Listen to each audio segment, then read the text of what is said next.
Weekend Live on SABC2. Now, in this morning's weekly celebration of architecture and design, we look at one of Johannesburg's iconic churches. Historian and heritage consultant Sue Krige took us on a tour of the Christ is the King in Triomf, formerly known as Sophiatown, a church building that is not a site to die for, but represents layers of significant history.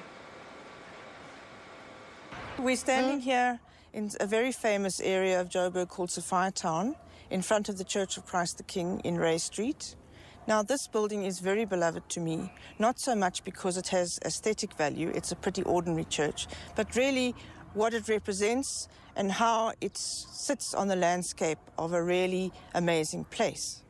So I love it because of what it represents. It represents an amazing community, a non-racial community, which hit the headlines in 1955 when people were forcibly removed to meadowlands. The character who occupies probably the most famous position in this church was Father Huddleston, who provided a sanctuary, a place of worship, and a place of action against apartheid, probably second to none in terms of the church. What I really like about it is this tower. The tower sits facing a police barracks to the north. Even though it was no longer a church when the barracks were built, it still reminded people of what had happened. And in fact, the tower was declared a national monument, partly to stop the National Party from knocking it down. This church is in fact half a national monument. Only the tower is protected by the national monument plaque that is on it, which means that it is a provincial site of significance. It is not particularly aesthetically pleasing, but the bricks in it also have significance.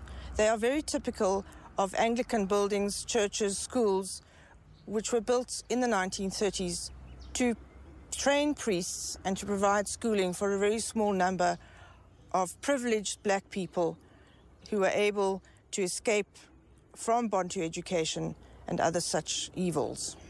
I love the fact that it's been very beautifully restored by the architect Henry Payne. He's also responsible for the monument. The reclamation of this church was a very moving experience for me.